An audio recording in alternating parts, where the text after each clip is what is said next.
From the departure of a Game of Thrones veteran and major creative force, to the predicted debuts of countless long-awaited characters, the lead-up to Season 2 of House of the Dragon has been one hell of an emotional roller coaster, starting with the departure of the guy that made Season 1 so great. Miguel Sapochnik has left the building, which might have a huge impact on the future of the show, because Sapochnik was a Game of Thrones veteran, giving us some of the best episodes from that series, not to mention directing the most epic battles that we saw on the show, so it's a real shame that he's not going to be returning. But at least we've still got Ryan Condal. He's the real brains behind the show. This is why he shares co-creator credits with George R.R. Martin himself. That gives me hope for the second season, because it means that the loss of Sapochnik might not be as noticeable. And besides, from the way things are looking right now, we're not going to have any shortage of familiar faces. All of our favorite actors are returning to their roles, which includes Emma Darcy as Rhaenyra Targaryen, of course. It's not likely they could continue the show without the central character, and I, for one, have had enough casting changes as far as Rhaenyra is concerned.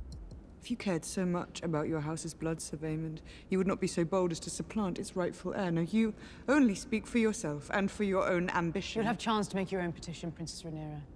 Do Sir Vaemond the courtesy of allowing his to be heard. The mid-season time jump was kinda jarring, cause I'd gotten used to seeing Millie Alcock in the role, so yet another casting change would have ruined things for me, which I'm sure a lot of other fans are gonna agree with. Emma's not the only actor that's returning either. We're also gonna get to see Matt Smith reappearing as our favorite underdog, Daemon, not to mention Olivia Cooke coming back to play Alicent Hightower. And what's more, Millie Alcock and Emily Carey are slated to reappear in flashbacks too. This would be a nice throwback to the more innocent depictions of the now vicious characters. One actor that I'm especially excited to see again is Ewan Mitchell, mostly because I loved his performance as Osferth in The Last Kingdom. He also brought us some real complexity to the character of Aemon, and given how things ended in Season 1, chances are that he's going to have an even bigger role in Season 2. But so far, we've talked about actors returning to their roles. What about new characters? Strong. Vaemond. Come. Let us drain our cups to these three strong boys. I dare you to say that again. Why? It was only a compliment. Well, we don't have much news about their casting yet, but there are still a few new roles that are confirmed for Season 2. House of the Dragon is about to get more crowded, which is a great thing in my humble opinion, because the first season seemed a bit sparse in terms of character count, especially when you compare it to the sprawling list of Game of Thrones. And there's a bunch of new characters that are definitely going to show up in the next season, like Cregan Stark, for example. He's the Lord of Winterfell during the period that the series is set in, so when Jacaerys finally makes it to the Cold North, Cregan's probably going to be waiting for him, and he's just the tip of the iceberg. I would rather feed my sons to the dragons than have them carry shields and cups for your drunken usurper of a king. Aegon Targaryen sits the Iron Throne. Because if the showrunners are going to stay faithful to the source material, there are quite a few characters that they'll have to bring in. The houses of Lannister and Tully play a big role in the upcoming Civil War, so it would make sense to show the heads of those houses at least a few times. And I expect the Greyjoys to make a comeback as well, even though they haven't even been mentioned on the show so far. But the thing is, there's a legendary Ironborn hero who was alive at the time of the Civil War, a hero by the name of Dalton Greyjoy. He's one of the greatest fighters to ever come from the Iron Islands, and given that the Greyjoys were so prominent in Game of Thrones, the writers might want to seize the chance to bring them back. It'll give us some nostalgic moments, along with expanding the number of camps involved in the war. So now we have a decent idea of who's gonna turn up, but what exactly will they be up to? I think it's time to get to the good stuff, namely, the plot lines that we can expect from the next season. The war has only just begun. In fact, Aemon might have provided the spark that'll light the fire of the war across Westeros, because even though it was an accident, the fact is that he killed one of Rhaenyra's sons, and she's not the sort of person to let that go. What's more, Aemon clearly had a grudge against Lucerys, because he's short one eye because of that whole argument over Vhagar. So it'll be hard for him, or really anyone, to convince Rhaenyra that it wasn't intentional. The Greens and the Blues are going to be at each other's throats. If you take this errand, you go as messengers, not as warriors. You must take no part in any fighting. Swear it to me, now. Under the eyes of the Seven.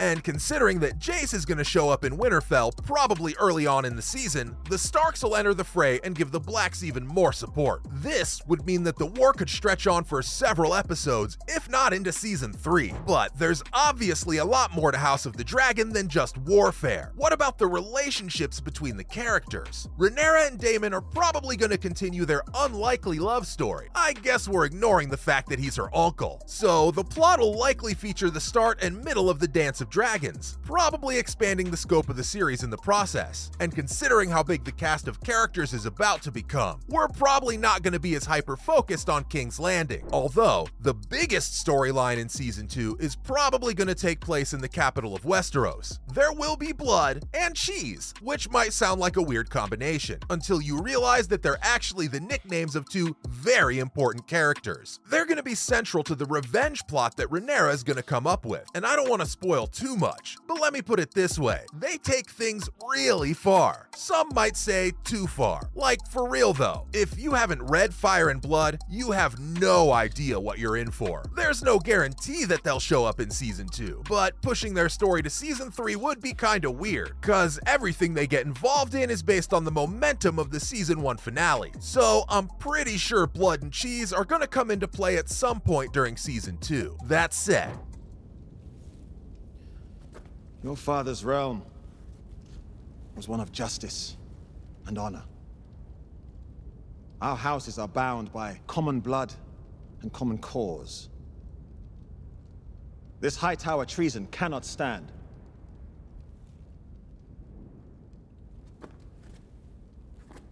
when are we gonna see all of this play out on our screens? I'm sorry to have to be the one to tell you this, but there's some bad news on that front. We don't have a release date for Season 2 yet, even though the show got renewed just a few days after the first season premiered. Now, before you get your pitchforks ready, it's not all bad. For one thing, the writers have mentioned that they've finished every episode of the season, except for the season finale, and that shouldn't take them much longer to get through. But it's not the writing that might set us up for a long wait, it's the shooting schedule, because the first season took a whole 10 months to complete, and they haven't even started filming yet. This basically means that you should give up on hoping for Season 2 anytime this year. The earliest we can expect it is in the first quarter of 2024.